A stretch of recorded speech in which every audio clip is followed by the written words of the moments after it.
Jadi kalau Anda jadi presiden, itu sesekali lah pas menjelang tidur itu nanya-nanya, ini saya lagi disuruh Allah, apalagi apa sedang diizinkan, karena lumayan kok saya ini, atau saya dibiarkan sebenarnya.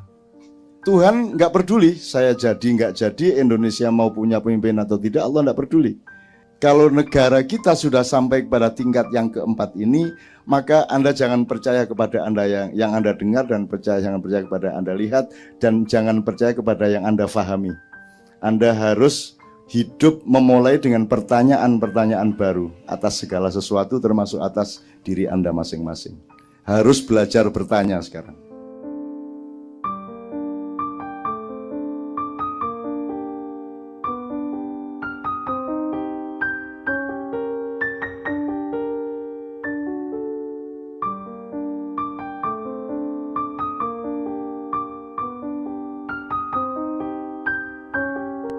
Ridho kepada Allah salah satunya adalah,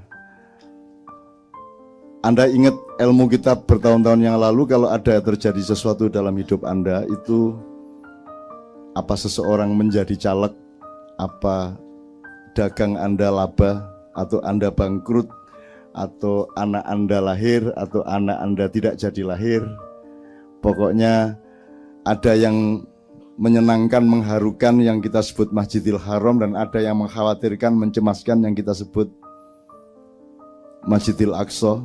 Dan kita tidak akan menjadikan Masjidil Haram sebagai tujuan, juga Masjidil Aqsa tidak sebagai titik kebencian, karena tujuan kita adalah Shiratal Mustaqim menuju Sidratil Muntaha. Terserah softwarenya seberapa untuk menangkap Sidratil Muntaha. Sidrah itu garis, muntaha itu garis batas, muntaha itu terakhir. Jadi garis batas terakhir yang aslinya juga nggak ada garis batas terakhir itu, tapi itu idiom untuk keterbatasan ujung dari pandangan manusia. Ada yang sampai ke Sidratul Muntaha hanya dengan nalurinya, seperti anjing yang lolos ke surga sementara Puntadewa tidak misalnya. Tapi ada yang sampai ke Sidratul Muntaha dengan kualitas Rasulullah. Nah, kualitasnya bermacam-macam.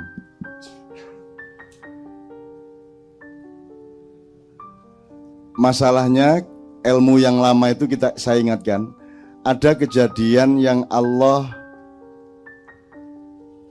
cuek. Terserah mau terjadi tidak terjadi. Saya sudah bikin hukum alam, sunnati ya. Maka dia akan otomatis terjadi seperti itu. Kalau air dikasih api dia akan mendidih, itu sudah otomatis, nggak perlu Allah kasih perintah baru. Jadi ada kejadian yang Allah, ini lumayan ini, kalau Allah mengizinkannya berarti agak kompatibel dengan nilai dia. Tapi kalau membiarkannya, itu seperti orang tua yang pusing sama anaknya yang bandel terus, akhirnya dibiarkan mau apa aja. Jadi dicuekin, dibiarkan, diizinkan. Yang ideal pada manusia adalah kalau gelombang akal dia dan kolbu dia dan seluruh organisme kejiwaan dia, fisik maupun rohani dia, itu sudah muwahhid billah, sudah menyatu dengan kehendak Allah. Innama amruhu idza arada syai'an. Jadi iradah Allah dengan amrnya Allah dengan iradah manusia, perintah Allah dengan kehendak manusia sudah menjadi satu. Sebagaimana Anda kencing itu perintah Allah, dan juga keinginan Anda itu berarti itu sudah lumayan, itu tinggi nilainya. Jadi setiap kali kencing bersyukur, ya Allah alhamdulillah ini kompak kita dalam soal ini. Gitu ya. Ketika Anda beli sesuatu itu belum tentu sama keinginan Allah. Ketika Anda memilih istri, belum tentu itu sama dengan perintah Allah. Tapi Allah, oke, enggak apa-apa, enggak terlalu buruk kok, ya sudah saya izinkan. Atau kasus yang di bawahnya tadi, ya udah biarin dia mau kawin sama ini apa sama itu. Kan itu. Nah, yang tertinggi adalah kalau yang terjadi, yang Anda alami, yang Anda putuskan, yang Anda langkahkan dalam hidup Anda sama persis dengan perintah Allah atas kehidupan Anda. Nah ini kan bervariasi tiap hari. Bisa kecil, bisa besar, bisa sedang. Jadi kalau Anda jadi presiden, itu sesekali lah pas menjelang tidur itu nanya-nanya, ini saya lagi disuruh Allah, apalagi apa sedang diizinkan, karena lumayan kok saya ini, atau saya dibiarkan sebenarnya. Mau ngimami sholat aja milih zuhur kan gitu kan. Upamanya gitu ya. Apa saya sekedar dibiarkan atau Tuhan nggak peduli saya jadi nggak jadi, Indonesia mau punya pemimpin atau tidak, Allah nggak peduli. Anda tahu kan 4 ini bedanya apa? Kalau negara kita sudah sampai pada tingkat yang keempat ini, maka Anda jangan percaya kepada Anda yang Anda dengar, dan jangan percaya kepada Anda lihat, dan jangan percaya kepada yang Anda fahami. Anda harus hidup memulai dengan pertanyaan-pertanyaan baru atas segala sesuatu, termasuk atas diri Anda masing-masing. Harus belajar bertanya sekarang. Nggak usah berpretensi untuk jawab dulu. Wong kon iku takon sik salah. Kadek jawab barang. Wis meneng kok gak ero kon. Sing penting kon iso takon. Kata Sabrang, gambar saya dipakai untuk Gerindra itu ya. Itu tanya sama Sabrang, nanyanya aja salah. Nanya itu loh salah.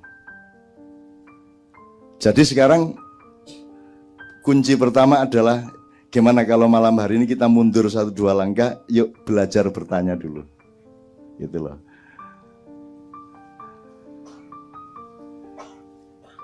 Kalau Anda jadi caleg, mana teman saya tadi? Tolong nanti malam direnungkan, ini Anda sedang diperintah. Anda lulus tadi ya, Anda sedang diizinkan atau dibiarkan, ngapain saya urusin gitu ya kata Allah ya. Wong A bukan A, B ternyata C, C berlagak D, kan begitu kan? D, ternyata E bukan E juga. Ini Indonesia kan begitu, disebut demokrasi ya. Yang nggak memenuhi syarat, disebut negara ya bukan. Gitu? Disebut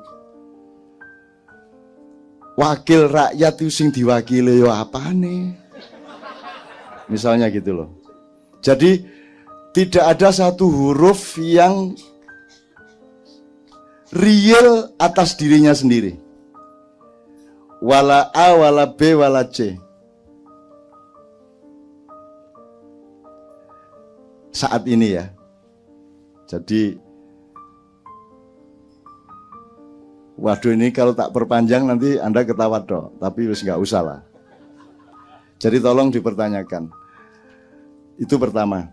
Jadi kalau ternyata nanti Anda mengalami setelah Pilpres sesuatu yang Anda tidak setuju dan tingkat tidak setujunya itu sampai mendalam ke hati Anda, itu kan Anda jadi tidak ridho kan? Jadi Anda sekarang mulai harus menyiapkan ridho kepada apa yang Anda sangat nggak setuju. Wah, aku abot temen. Nah, untuk ridho ini hubungannya misalnya sama ilmu, bro. Lebih gampang mana, ridho berilmu atau ridho tanpa ilmu? Lebih gampang mana, Mas? Kata orang ini roti, ya sudahlah tak makan wong roti. Kata orang tak makannya ridho saya roti. Begitu Anda punya pengetahuan, loh ternyata tai. Maka jadi nggak ridho kan gitu. Nah sekarang saya ingin mengatakan kepada Anda, tolong dijaga ketidaktahuan Anda mengenai Indonesia, supaya tidak sukar meridhoi apa yang akan terjadi. Jelas ya? Apakah engkau, dulu sudah pernah kita tanyakan, Anda ini pengetahuan mengenai apa yang hari-hari ini terjadi itu di atas 5% atau di bawah 5%? Di bawah 5%. Dan Anda harus makan sesuatu yang Anda hanya tahu di bawah 5%. Itu pun harus ridho. Maka yang enak adalah orang yang nggak ngerti apa-apa.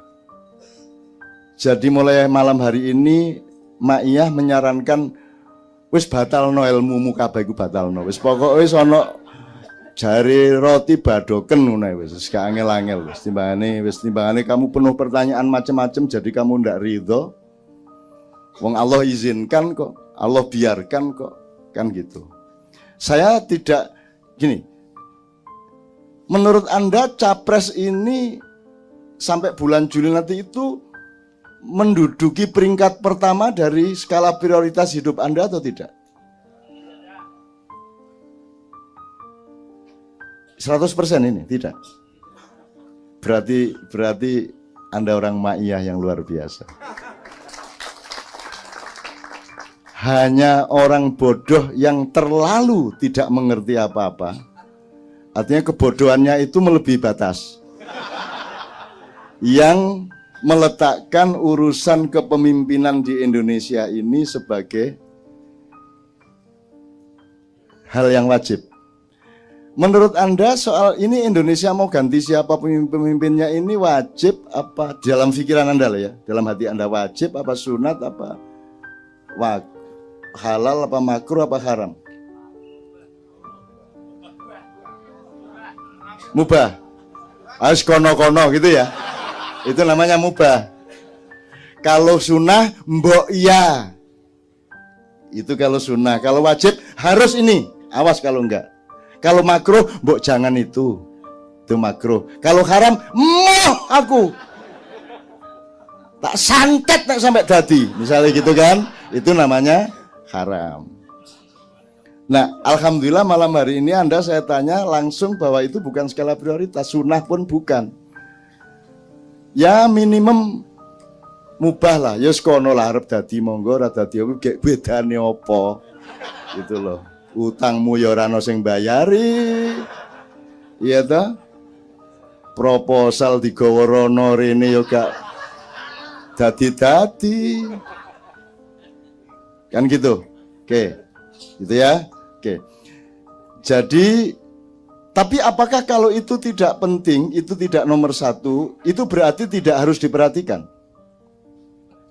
Tetap diperhatikan, tapi pada takaran yang tepat untuk hidup Anda. Jadi saya lengkapkan.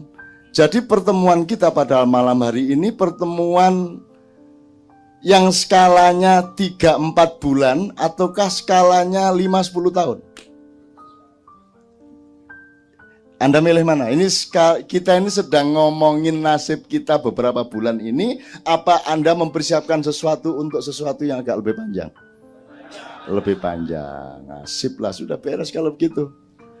Jadi begitu lapang tenang-tenang aja. Mau pengumuman KPU malam hari ini apa? Wong itu yo. Wong sekarang manipulasi suara itu tidak harus terjadi di KPU pusat kok.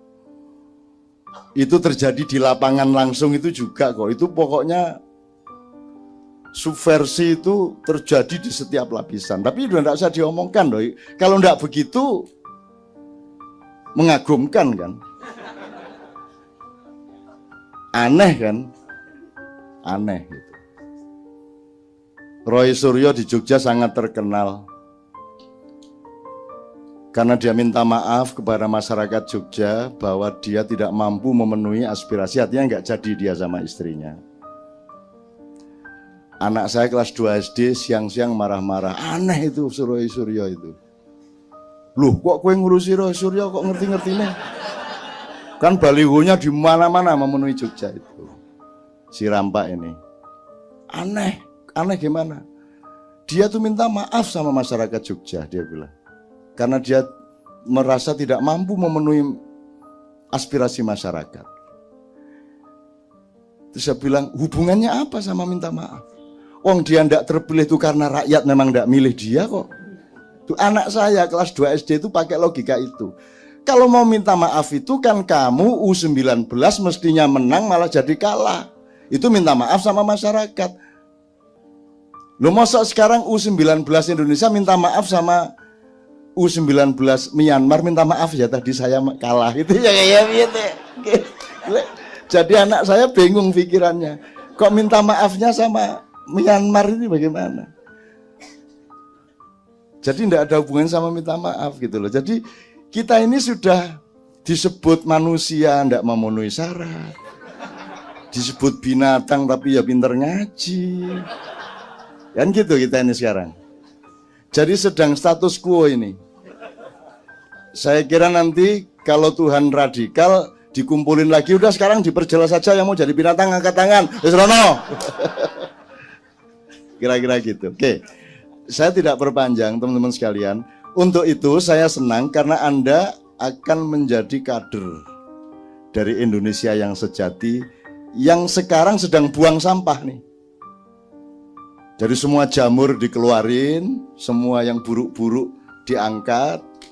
Tidak berarti yang terpilih jadi DPD terus buruk ya. Enggak. Karena bisa aja ada mutiara di tong sampah. Nah, tinggal Anda cari, Anda ini mutiaranya apa tong sampahnya, kan begitu kan? Kan tinggal begitu. Itu tidak bisa diklaim oleh siapapun karena itu pengetahuan dan makrifat atas dirimu sendiri masing-masing. Jadi sekarang Anda jangan percaya kepada penilaian orang kepada orang, karena orang melihat apa saja sekarang dengan kepentingan dan kedengkian. Jadi tidak mungkin ada kesejatian di dalam persepsi orang. Apa di koran, apa di TV, apa bahkan dalam omongan sehari-hari. Kalaupun tidak dengki, karena ketidaktahuan yang melebihi batas. Jadi mending setiap orang belajar jernih atas dirinya masing-masing. Dan tidak ada yang perlu kita apa-apain. Ada calon ini, calon itu yang saya terima di rumah, di Katipiro, ada yang saya tolak, ada yang saya hindari, ada yang Tuhan menghindarkannya, ada yang Tuhan memaksa saya menemuinya, macam-macam. Dan bagi saya itu semua parameter. Yang tidak datang ke saya pun itu bagi saya parameter. Karena orang yang datang, saya lihat niatnya, oh berarti ada opsi ini di dalam berpolitikan. Ada yang datang niatnya itu tidak dari mulutnya ya, niat dilihat ya, tapi dari gelombangnya yang saya tangkap sejak sehari sebelumnya, maka oh berarti ada opsi yang ini. Yang tidak datang itu berarti opsi yang ketiga. Jadi saya tidak perlu ketemu siapapun untuk menangkap opsi-opsi yang sedang kita alami sebagai bangsa Indonesia dengan nasib yang akan kita rasakan bersama-sama dalam waktu beberapa bulan ini.